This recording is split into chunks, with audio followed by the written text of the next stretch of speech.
কাটাখাল উচ্ছেদ ইস্যুতে এবার মাঠে নামলো সিপিআইএম এবং সোমবার তারা ডেপুটেশনে সামিল হয়েছে। মূলত সোমবার সিপিআইএম সদর মহকুমা কমিটি কাটাখাল পারে বসবাসকারী পরিবারগুলির উচ্ছেদ প্রসঙ্গে সোমবার মহকুমা শাসকের সঙ্গে দেখা করতে গেলে তাকে না পেয়ে অতিরিক্ত মহকুমা শাসকের নিকট একটি ডেপুটেশন প্রদান করে।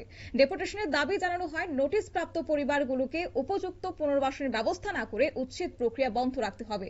উল্লেখযোগ্য বিষয়, কাটাখালের পারে অবৈধভাবে বসবাসকারীদের জায়গা খালি করার জন্য প্রশাসনের পক্ষ থেকে নোটিশ জারি করা হয়েছে এবং গতকাল ছিল শেষ সময়।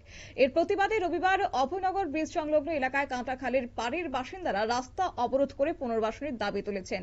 আর তারই প্রেক্ষিতে ডেপুটেশনে সামিল হয়েছে সিপিএম সদর মহকুমা কমিটি। কি জানালেন এই প্রসঙ্গে সিপিএম সদর মহকুমা কমিটির সম্পাদক অমল চক্রবর্তী, শুনুন।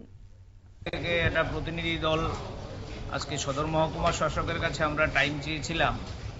সদর মহকুমা শাসক অন্য একটা মিটিংয়ে ব্যস্ত থাকায় উনি আমাদের যে অতিরিক্ত মহকুমা শাসক যিনি আছেন দীপরাজবাবু, উনি আমাদেরকে সময় দিয়েছিলেন। আমরা ওনার কাছে এসেছি। আপনারা লক্ষ্য করছেন গত কদিন ধরে আমাদের অভয়নগর এলাকার যে কাটাখাল, এই কাটাখালের পারে যারা বাসিন্দা আছেন বহু বছর ধরে, তারা 30, 35, 40 বছর ধরে এখানে বসবাস করছে, তাদেরকে হঠাৎ করে সরকার তরফ থেকে, বিশেষ করে মহকুমা প্রশাসন থেকে উচ্ছেদ নোটিশ দেওয়া হয়েছে। জায়গা ছেড়ে দিতে হবে, উন্নয়নমূলক কাজ হতেই পারে, উন্নয়নমূলক কাজ, আমরা এই নিয়ে কোনো দ্বিমত নেই।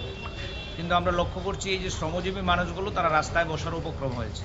কেউ রিক্সা চালায়, কেউ বাসায় কাজ করে, কেউ টমটম চালায়। কোথায় যাবে তারা? মাথার উপর তাদের আকাশ ভেঙে পড়ার অবস্থা।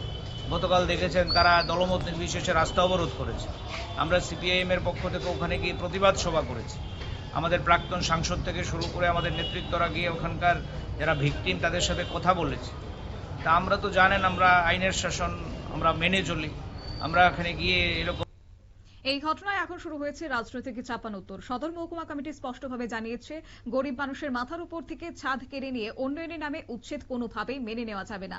তাদের দাবি, পুনর্বাসনের সুনির্দিষ্ট রূপরেখা ঘোষণা না করা পর্যন্ত প্রশাসন যেন উচ্ছেদ প্রক্রিয়া স্থগিত রাখে। সিপিআইএম এর বক্তব্য অনুযায়ী সাধারণ মানুষের অধিকার রক্ষা তারা আগামী দিনেও আন্দোলনের পথে থাকবে এবং প্রয়োজনে আরো বৃহত্তর আন্দোলন কর্মসূচি ইস্যুতে চাপ বাড়ানো হবে বলেও তারা এদিন জানিয়েছেন। সংবাদ আপাতত এই পর্যন্তই। পরবর্তী আপডেটের জন্য চোখ রাখুন শুধুমাত্র নিউজ ভ্যানগার্ডের পর্দায়। নমস্কার।